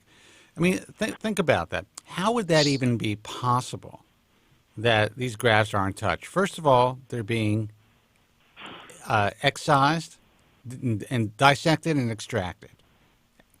So you got to touch them. Somehow they have to be pulled out of your scalp. To be fair, most of the time they're not even being dissected now, though. Okay. Well, as far as they have to dissect them if they're going to be extracting them. They're dissecting from the inner tissue. Yes. So they are dissected. But anyway, I didn't mean to contradict you. But you contradicted me first, so I figured I would re-contradict you. Well, I thought you were talking about like after they were extracted. Oh, no. So they're removing your scalp. Okay, so what are they using? Forceps, suction, something that is handling these grafts. Human beings are doing this, or a machine being wielded by a human being. Then what you're going to see, if you actually were to watch a surgery, are 2 or 3 technicians taking the grafts that someone is handing them out of a petri dish, most likely, and jamming them into these devices, these Choi implanters. Now, when I say jam, it doesn't necessarily mean that they're damaging them, but there's always a chance of crush damage, of torsion, of tearing, just by placing it into these devices. So, to me, it's nonsense. Now, there are people who like the whole idea of the implanter creating the site and then just slowly injecting the graft, and it is a neat, and if it's done well, by people who really know what they're doing, it's a good technique. Yeah. But there's no such thing. There's no such thing as no touch. Finish my sandwich. Yeah, it almost seems that it's like that the use of the Choi implanter, as if I guess, would be almost. It's almost like more to the untrained eye, I guess, or a person who's not experienced in the field would believe that it's more advanced because of the placement, I guess. I've saw that. Choi implanters are what, 20 years old, 18, 17 years old? I have no idea. They're invented in Korea in the late or early 2000s. It almost appears as if you can pack the grafts a little tighter and also cleaner, like you said, and also it causes less damage or trauma in terms of recovery and blood. And so why? I guess that's what I was wondering. Yeah, it doesn't. Let me explain what they're doing. They're doing a simple procedure called stick in place. And with stick in place, what you have is anytime, well, stick in place by definition is simply making the incision where the graft is going to be going and then immediately placing the graft into that incision. What these implanters do is they make it a one-step process instead of a two-step process. Two-step process, your needle or your blade, make the incision, and then you take the graft and you stick it in. That's stick in place. With the implanter, you're putting the graft into the pin that makes the incision. You make the incision, pop that into the pin, it pushes the graft into it, remove it, done, one step. But and one of the advantages is that, yeah, you can dense pack more effectively with this because, well, for a number of reasons, but in general, it does allow for higher densities. But there's still a level of skill that has to be involved with this to understand if the tissue can handle whatever density that you're going for. When you're doing a transplant, you can't just automatically state to someone that you've never met, and if you're a doctor, you can't state to a patient that you've never met, oh, we'll do this number of grafts on you per square centimeter to achieve X density. You can't do that because when the patient gets to the clinic, your skin tissue is going to be different than the guy that they did yesterday or the guy they did that morning or whatever. And some skin tissue cannot handle the density that other skin tissue can. It disintegrates like rice paper. Yeah, the connective tissue in between the incisions, just like that's actually a great descriptor, is it will disintegrate like rice paper. I've been in this chair for 20 years, dude. And another issue is your blood supply. When you have a certain density into a given area, your blood supply can actually be compromised because what you have is an increase in compounding pressures. And like I was talking about in an earlier episode that we did, I think it was fairly recently, what happens on TV when someone gets cut? Someone's like, put pressure on it. Why? To push blood away from the wound. So what happens is if you have dense packing in some cases that's too high, you have pressures exerting on that incision outward because you're stuffing a graft into it, and that outward pressure compounds. So if you have, say, 60 grafts per square centimeter, that's fairly high in the general scheme of things. And so you're going to have more pressures exerting on the neighboring grafts than you do at, say, 45 grafts per square centimeter. And that can make a difference in some patients where it pushes the blood away because of this pressure, and those grafts don't get the blood they need to restart, for blood vessels to form and for survival to be the highest it can possibly be. So, yeah, I mean, there's so much to this. So, but it goes back to what I was saying before. It's all meaningless because is this clinic actually getting results that you like on a consistent basis? Can you go in their gallery and see, good clear photos that aren't manipulated, no flash photography, all this stuff, that look good, that look natural? Are there videos in high definition where the comb is going through the hairline and you can see, yeah, that looks pretty good. It looks natural, single hair grafts. There's not too many multis in the hairline. The angle and direction seems like it's something you'd find on a natural head of hair. That's what you need to be concerned about. Everything else is secondary. I mean, you want to know what you're getting into, of course. Like if they claim that they're transplanting from a horse's ass, then obviously you don't want to go there. But the bottom line is, look at the results first. Are they consistent? Go back through their gallery, go back through any online resources where they share the results for several years, and look to see if you can find a pattern of consistency on the positive side. And then if you like what you see, put them into a list of clinics that catch your eye, that you think are doing good work, and then break it down even further. If you want to learn about all the fine details, great. Find out how they're doing the procedure. It is good to know these things, but it's not I don't think that you should pick a clinic based on the technique or the method quote unquote, that they use for their FUE, if that's what you're going to have. Yeah.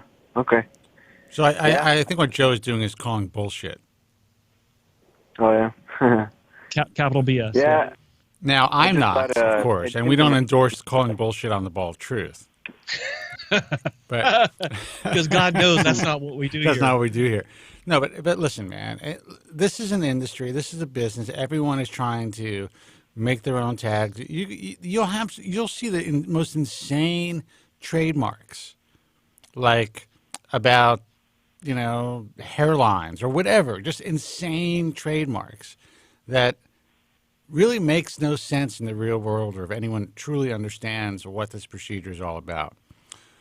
In my view, when there's a physician who is like out there trying to trademark a procedure that everyone else is doing,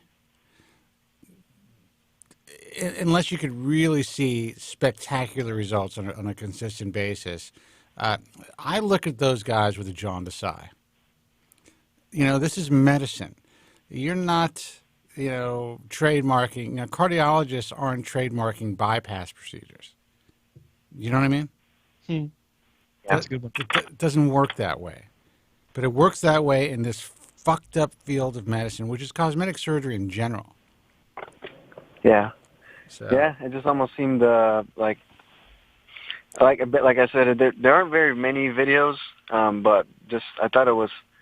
I know it's not very new, but it was new to me because I'd never really looked into transplantation. Although all I knew that there's like FUT and FUE, but then there's like you dive into it and then there's like it goes a lot more in depth. And I saw that and I was thinking, well, that looks interesting. It looks almost like more advanced, but I mean, after hearing that, I guess it's not as advanced as I thought it was. Here, I'm going to tell you guys a secret. I want all of you to listen closely. Come closer to your computers. Boop. Yeah. There is nothing. Everything that's being stated to be state-of-the-art or claims that state-of-the-art or different about hair transplant surgery today when it comes to devices, in my view, machines, techniques. There is nothing new. The only advances are holding solutions, I would say, the use of maybe cellular matrix with, and PRP. Really not much else. I mean, there's certain advancements as far as just people have had more time on tissue and realizing that certain instrumentation, size of punches, shapes of punches may be more advisable for different types of hair types and things like that. Those are really the advances that have been made. Everything that you see as being promoted as state-of-the-art is just state-of-the-art marketing bullshit. Well said. Yeah, that's true. And I'll take it one step further. State of the art was 10 years ago. Yes. The field has devolved. It has literally devolved. Yeah. Wow. Where you have more clinics putting out work, and you'll see this. Like if you've been paying attention to what I've been talking about with microscopes and single hair, all that stuff, you'll start to see that there are more clinics today doing work, like compared to work from 20 years ago before follicular unit transplantation with microscopes even became a thing. Well, not before, but it was very rare back 20 years ago. You'll see more work today that rivals the work from 20 years ago when mini micrografting was the dominant procedure. That's what we've devolved to. Because when you look at the differences between, back up a bit, you got FUT, by definition, is strip surgery with the use of stereoscopic dissecting microscopes. That's what separated mini micrografting from FUT. Today, FUT just means strip, but that's literally what it means, is strip with the microscopes. Yeah. And what the microscopes allowed was for, on average, this is what early studies showed, an average of a 30% increase in yield for the final result. The survival rates of grafts increased, but you also had finer grafts that could be created where normally you wouldn't have as many fine grafts. So a natural hairline, you look at any website today for a hair transplant clinic, they'll be telling you, if they even have it on their website, or if you talk to someone in the clinic, oh yeah, we find single hair grafts, that's what hairlines need. They're not showing it in their work, because they're not using microscopes. And that's where we are today, because with FUE today versus FUE 10 years ago or 12 years ago, you have clinics that are just starting out or might have a few years of experience but never performed FUT where microscopes were being used. Back when FUE was first being introduced, the first 5 to maybe 7 years of the procedure, it was only being done by clinics that had years of experience using microscopes for their strip surgeries. So the results back then were far better. You had much finer looking hairlines, much more natural looking hairlines on average compared to what you have today with the average clinic. So that's why we say it's devolved, because the aesthetic of the final result has decreased or has been reduced to what we had 25 years ago with mini micrografting. That's why I call FUE today, unless I know they're using microscopes, FUE mini micrografting, because that's what it is. Rant over. All right, man. I think we've given you enough information for the phone call. Now, I hope that this helps in some way. Just realize that when you're going online, when you're on YouTube, wherever you are, on someone's website, if they are claiming to do something that somebody else doesn't do, that's probably not true. That's just the way that it is. Yeah. It is I hope I answered someone's questions out there. I'm sure people. If I had that question, maybe someone else did as well. Oh, a lot of people. Someone asked the same question last week. Oh wow! So I mean, it's very. Listen, whoever has the most eyeballs on them, whoever spends the most money on marketing, or whoever has started their YouTube channels sooner, whatever it is, they're getting the most eyeballs. They are winning the social media game, and sadly, in this world, even when it comes to something as vitally important as cosmetic surgery and life-changing, people just see it as like they're buying a fucking car. I can't even comprehend it and I'm not saying I'm a fucking genius, but just as a reasonable, rational, thinking person, I cannot even believe what people fall for in this industry. Yeah. Well, anytime I have a question, or anyone in the know who has questions about hair, I mean, I feel like you guys will be the first people to ask, and obviously that's what's been happening, and it's happening for a reason. Just like I said earlier, like Spencer, you're known as, in my opinion, I guess to me, you're known as a finasteride guy, because you basically, I guess, almost as if you kind of both of you have success with your hair, keeping your hair, keeping the hair on your head. Right. Different methods. Yours was the medication route, and Joe was the surgery route. Mine was the medication route and avoiding surgery, because if I would have had surgery when Joe had surgery, I would have been sitting in Joe's chair right now. He would have. Yeah, he would have moved to Vancouver. Yeah. All right, man. Listen. Good luck. Thanks for the call. Thanks for calling, James. All right. Take care, James. Yeah. Thank you very much. Bye. Right. Bye. I'll take one last call, and that's it. Can you tell I get passionate about that whole? Like I once I'm done talking, I'm like, how long was I talking for? You're exhausted. No, you're good. It was good. I mean, people need to know this shit. That's why we do what we do. Sometimes I'm like, why do we keep doing this? This is why. I could be drinking. Yeah, I am. Hey, you're on the air. Who's this, and where are you calling from? Hey, this is Bruce in Houston. How you guys doing? Hey, Bruce from Houston. Bruce. How are you? I'm doing great, man. I'm glad I got that last call in real quick. I forgot you guys were on today. You got it. What's up? Yeah, Spence, you're talking about that, your Instagram the other day, and you were talking about people get on there to follow so they can get people to follow them. But I didn't even have the app, and I downloaded it just because of you, and I wanted to follow you on all your, everything that you keep up on your current events. Oh, I appreciate that, man. Yeah, so I knew I could learn from you.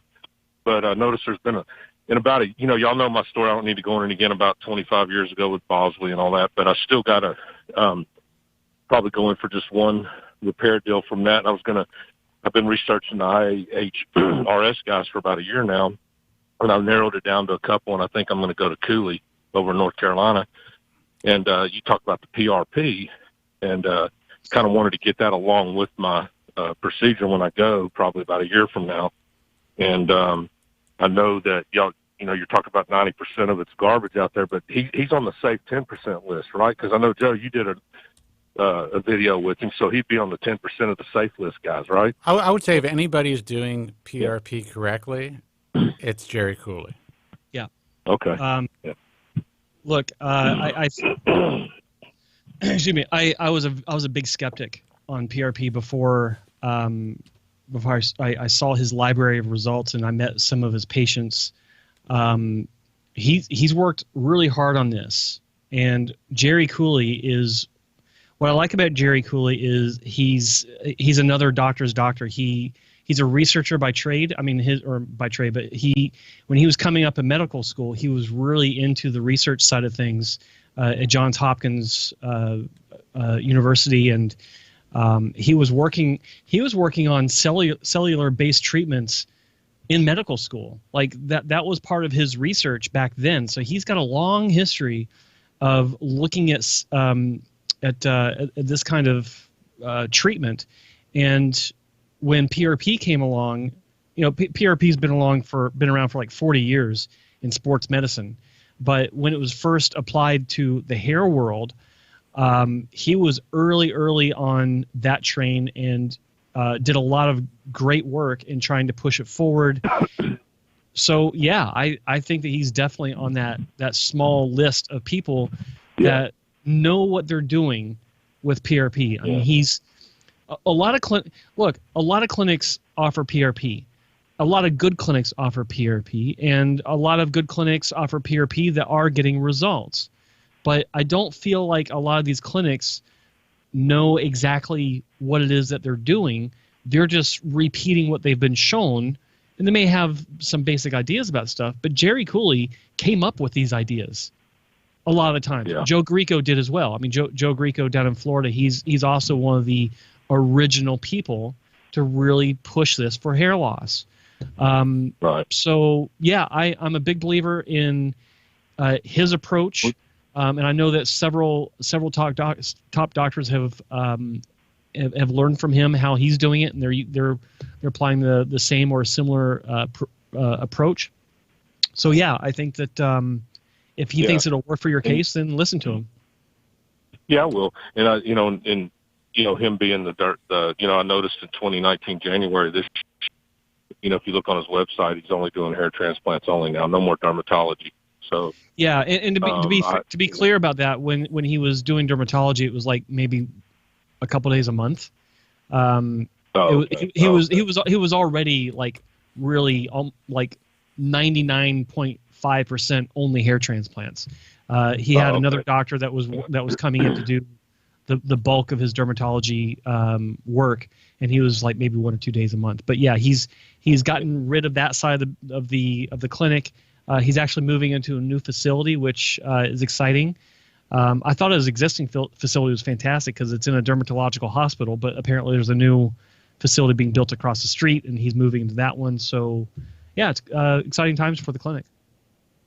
Yeah, well, that's good to know, because I went down to all these different names, and I narrowed it down to I think that was the determining factor, so he could tell me, because when I do my consultation, I'm flying over there for a weekend. I'm not going to do anything on the phone. I mean, through Skype or WhatsApp. I'm going to do it in person because I need to talk to him. That's smart, man. Most people don't. They don't realize how important this is. Now, I think that with the right physician, and if you're actually having a consultation with the physician, doing something online could be beneficial. But there's nothing like being there in person. Yeah, because I'm not a young guy doing this anymore. I made my mistakes, and now that I found you guys over a year ago, whatever, I've done a lot of homework and research again. That I'm getting older, the kids are growing, I got the extra cash now, I can do these things. But the thing I wanted to also touch on was because I went down to Ballback, Hassan, even thought about overseas. But remember, Spence, that I've heard you say several times, there's so much quality here in our own backyard in the States that there's no sense in going over there. Europe. Honestly, that's how I feel. Yeah. Listen, if you want to go to Europe, we have some great guys in the IHS who are in Europe. But to me, I would want to be as close to home as possible. Not saying it's not worth traveling for the right surgeon, But if you can find the right surgeon relatively close to home, I just think that's the way to go. I thought about Arocha because he's in my backyard. But, and I know Joe really likes him and he's on his website. I don't know. There's something there in my gut that tells me Cooley's better. I don't know what it is, but I don't know. That's just me. Listen, maybe it's they all have different approaches. Cooley he's been around for a long time. He's been a part of the IHRS since the beginning. And actually, Dr. Cooley reached out to me when I first started in my career, when I first started in this field, to talk about his research in cell-based therapy. And he wanted to actually come on the program and talk about it because I was talking a lot about it at the time when I first started doing this in 1998.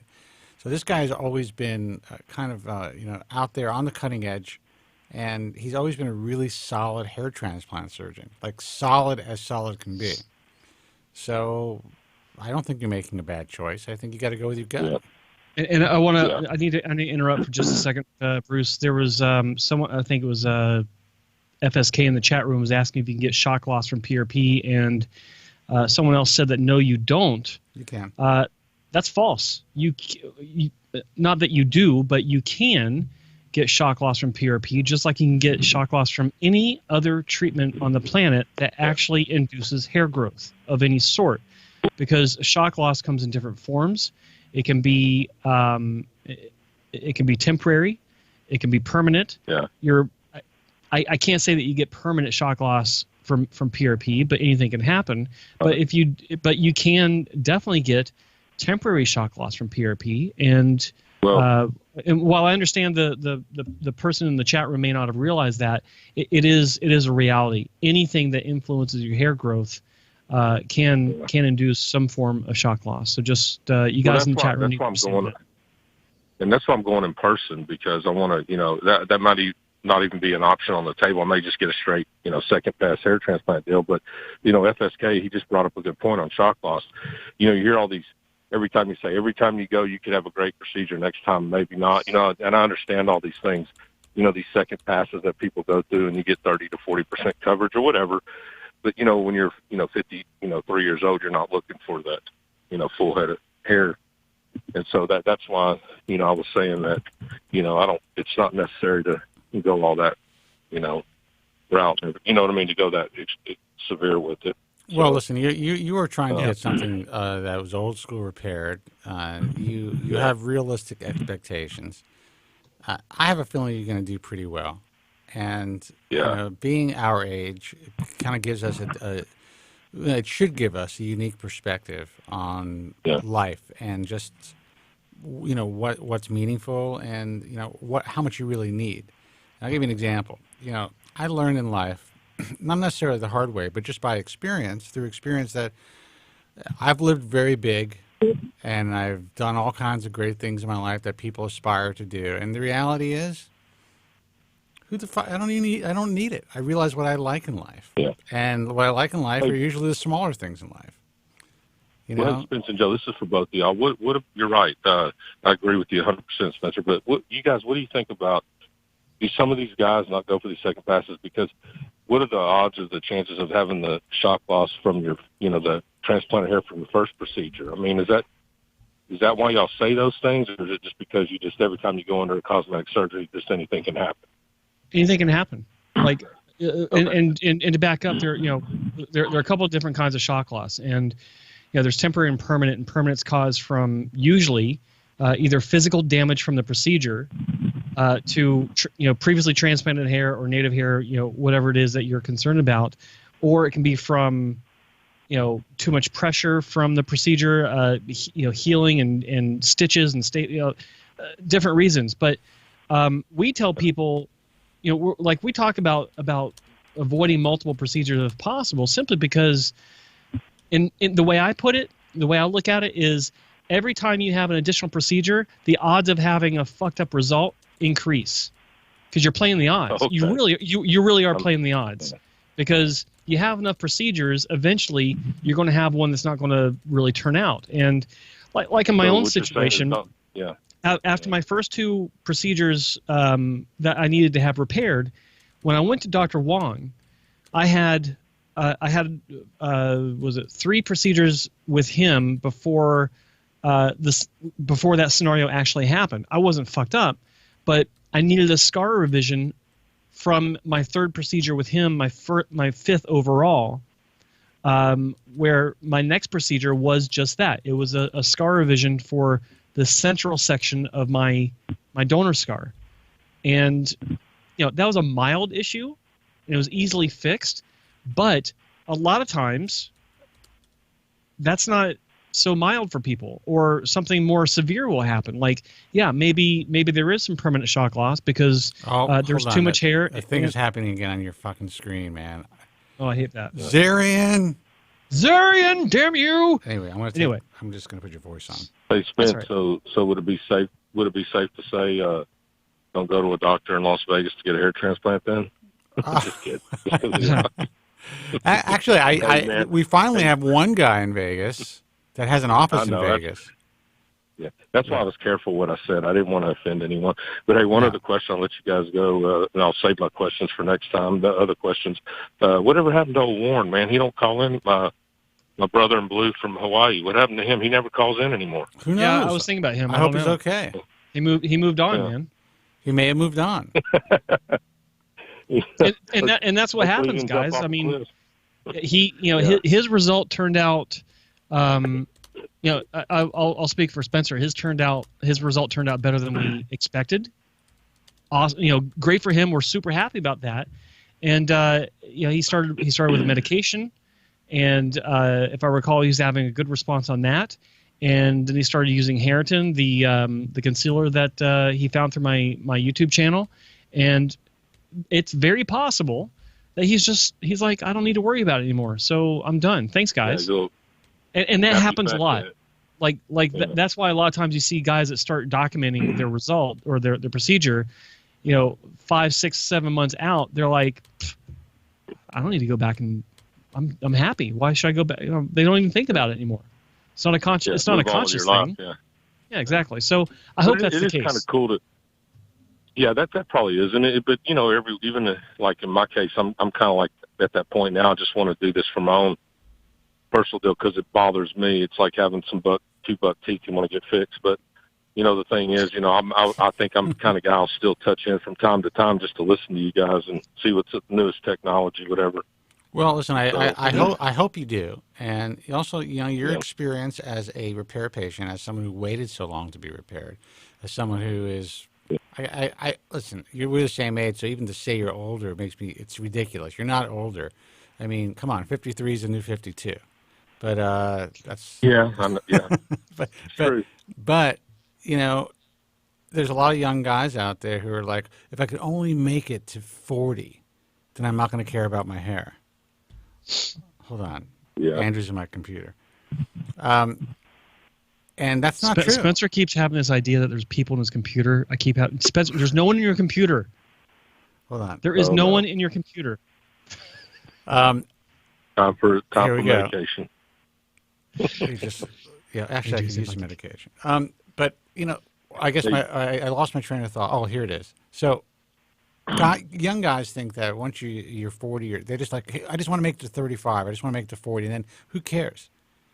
That's bullshit. We still care. We still like to feel. They'll hit 50, and let's say they're successful in life and they're going to retire, do whatever.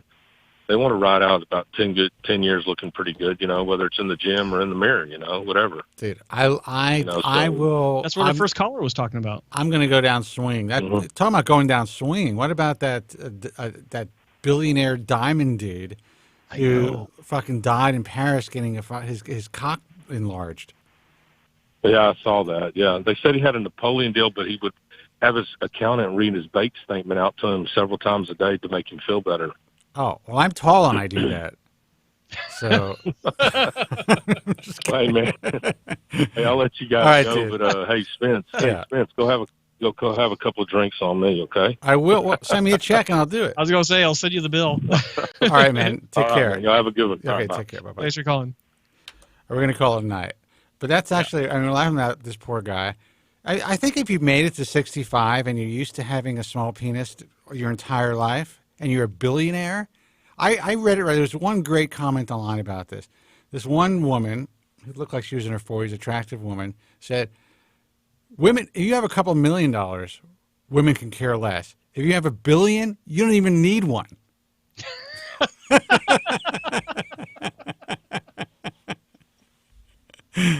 That's hilarious. That was a great line. That was a great line. Funniest line I read all day. See what it's like if you're a billionaire. Why go through that pain when you can just make sure that the women that you go out with are screened for maybe being smaller than normal.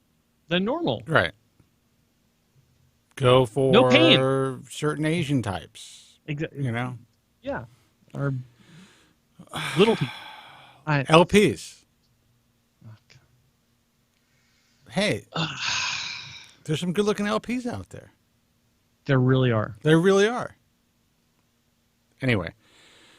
All right, guys, let's call it a night. Thank you for everything, by the way, because if it wasn't for you guys, we wouldn't be doing this. We do it for you. We appreciate the fact that you take the time to tune in, call in. Your phone calls mean a lot to your hair loss brethren. So we're going to be out there doing what we do 2 days a week for the most part, live. Also check out Joe Tillman's personal website, which is hairtransplantmentor.com for everything Joe. And, you know, learn about what he's done, why he's in the trenches, why he's actually on this program, and the fact that he's been in the trenches for so long, and the reason why, sadly, he had to get into the trenches, because he was fucked up by this industry. And he knows where all the bodies are buried, and obviously so do I, but I wasn't stupid enough to get a hair transplant at 22. That's the only difference between me and Joe. Twice. Yeah. If you're going to be stupid, what? Be stupid right. Well, you know what the thing is? That's the average level of stupidity in this field. Well, it's good to be average. Yeah. But just know that anything that's out there is being advertised, marketed for hair loss. Most of it's bullshit. Anything that seems new in this field is not. Very little is actually truly new. Joe was right when he said state of the art happened 10 years ago, because now we are in a state of fucking chaos. Not state of the art. So, yes, can you get a great hair transplant today? You can, but you got to do more research than ever before. That's why we're here.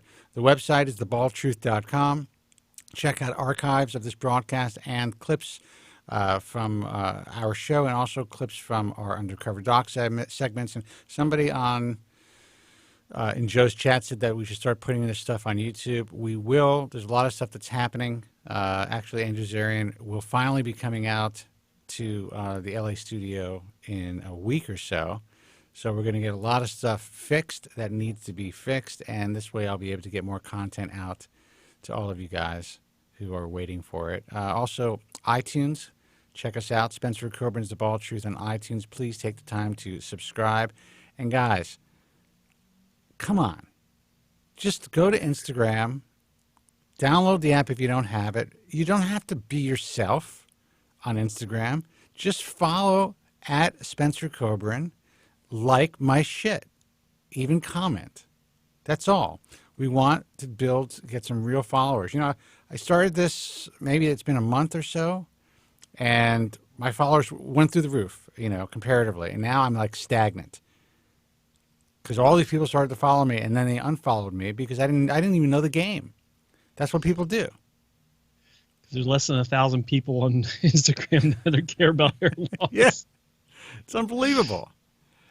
Anyway, and I don't want to buy followers. It's not going to happen. We want real people. It's not about vanity numbers like all these other people who do that. We want people who are really interested, who interact, and, you know, for you guys to regram and to share and to really build a popular page. By the way, I want to throw something out there real quick. If you guys are perusing the interwebs and you see someone that is offering hair transplant consultations, but they've never worked in a hair transplant clinic, run. That shit's happening? Yes.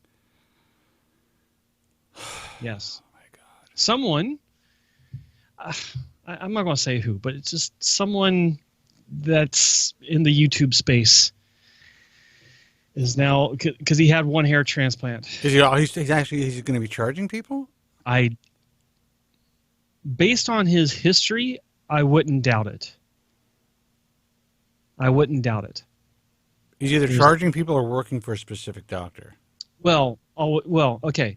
They're all working for specific doctors or trying to work for specific doctors based on feedback that you and I have had from doctors saying that they've been approached by these guys. But Jesus, hair transplant consultations now through YouTubers. What a fucked up space this is. Yeah. I'll just say this. Ask about what makes them qualified to give you a consultation. Seriously. Have they worked in a clinic before? Have they been trained by a clinic on how to do consultations? Are they actually out to educate you about are they actually in the industry? Or are they trying to get you to a clinic that's paying them on the back end? Holy mother of God. This is such a dirty fucking space. Yeah. All right. Well, that's good advice, guys. Joe, give out the other websites. We've got hairlossexperiences.com. We're supposed to do this at the top of the show. Anyway, hairlossexperiences.com, a UK-based forum run by a good guy, a repair patient. He supports what we do and allows us to stream this show through his web property. Go over and say thank you for allowing that to happen. hairlossexperiences.com. We've also got hairloss-internationalforum.com. That's the French hair loss and hair restoration platform. We've got clinics that are showing their results. We've got patients that are sharing their experiences. And even though it's in French, your browser will translate it.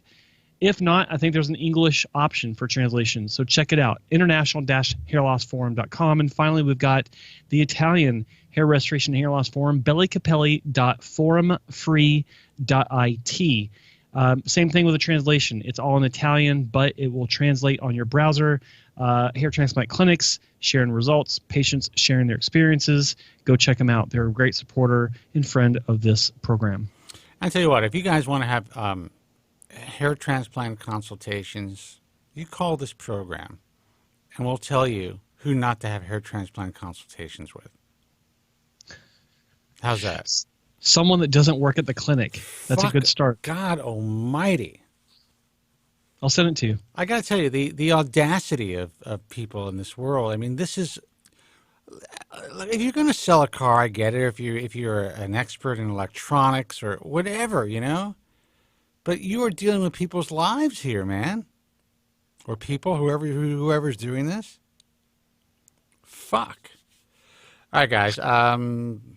Subscribe to the website, thebaldtruth.com. Also, our message forum, baldtruthtalk.com. Check it out. But do me a favor. Do yourself a favor.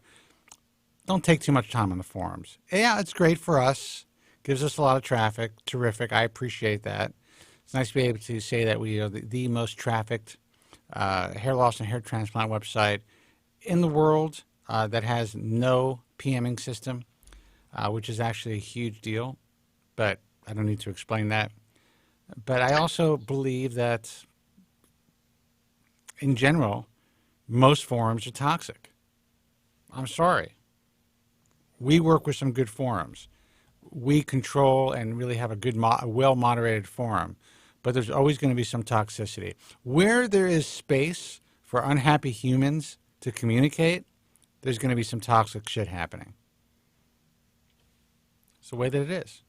Yep. So just be careful out there. It's baldtruthtalk.com. But we do try to make it a place where you guys can communicate freely and openly about a subject that society doesn't really allow us to talk about. So check it out. What else? American Hair Loss Association. That's AmericanHairLoss.org. Until next time, be strong. Oh, Joe's YouTube channel. That's youtube.com/hairtransplantmentor. Subscribe, ring the bell. If you're on there right now, like the show. Until next time, be strong, God bless, and thank you so much for listening. Take care. Good night. Thank you very much. I'm sorry for any inconvenience you may have been put to prior to the program, and I'm glad you enjoyed it. And if you could now leave by the exits at the rear, that'd be splendid. Thank you. Good night. Bud Light presents Real American Heroes. Real American heroes. Today we salute you, Mr. Really Bad Toupee Wearer. Mr.